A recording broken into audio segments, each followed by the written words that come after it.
ഈ കേസുമായി ബന്ധപ്പെട്ട് പ്രത്യേകിച്ച് CMRL ഇടപാട് മാസപ്പടി കേസുമായി ബന്ധപ്പെട്ട് ഇമചിമ്മാതെ ഈ കേസിന്റെ പിന്നിൽ നിന്ന ഒരു വ്യക്തിയാണ് താങ്കൾ.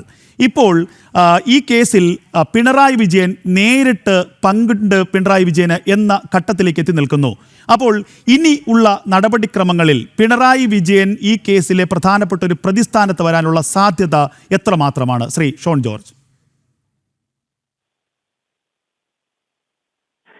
അല്ല, തീർച്ചയായിട്ടും ഞാൻ തുടക്കം മുതൽ പറയുന്ന കാര്യമുണ്ട്. ഈ കേസിൽ പിണറായി വിജയനാണ് പ്രതി, അല്ലാതെ മറ്റ് ആളുകളെ അല്ല പ്രതി നമുക്ക് ചേർക്കാൻ കഴിയും. ഇതിനകത്ത് വീണ എന്ന് പറയുന്നതിനകത്തൊരു ഫാക്ടർ അല്ല, പിണറായി വിജയൻ മാത്രമാണ് ഈ കേസിൽ പ്രതി.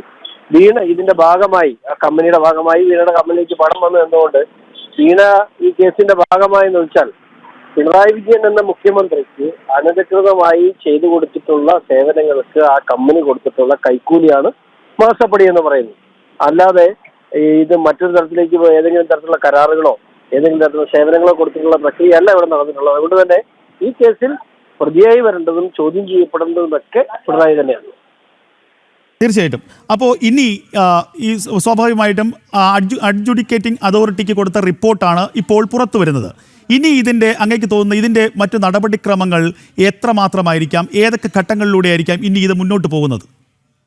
തീർച്ചയായിട്ടും ഇതുമായി ബന്ധപ്പെട്ട മൊഴികളിൽ ഇപ്പോൾ ആസ്തി മരവിപ്പിക്കുന്ന ഉൾപ്പെടെയുള്ള സ്വത്ത് മരവിപ്പിക്കുന്ന ഉൾപ്പെടെയുള്ള നടപടികൾ ക്രമത്തിൽ ആരംഭിച്ചു കഴിഞ്ഞു. അത് കഴിഞ്ഞാൽ സ്വാഭാവികമായിട്ട് ഇനി കൂടുതൽ ചോദ്യം ചെയ്യലിലേക്ക് കിടക്കേണ്ടതായി വരും. സ്വാഭാവികമായിട്ടും പ്രതിസ്ഥാനത്തേക്ക് വരേണ്ട ആളുകളെല്ലാം ചോദ്യം ചെയ്യുന്ന സാഹചര്യം ഉണ്ടാവും എന്ന് തന്നെയാണ് ഞാൻ പ്രതീക്ഷിക്കുന്നത്. മാത്രമല്ല ഈ കേസിന്റെ അന്തിമ ഘട്ടത്തിൽ പിണറായി വിജയന് ശിക്ഷ കിട്ടുമെന്ന് വിശ്വസിക്കുന്ന പരാതിക്കാരനാണ് ഞാൻ. നന്ദി ശ്രീ ഷോൺ ജോർജ്.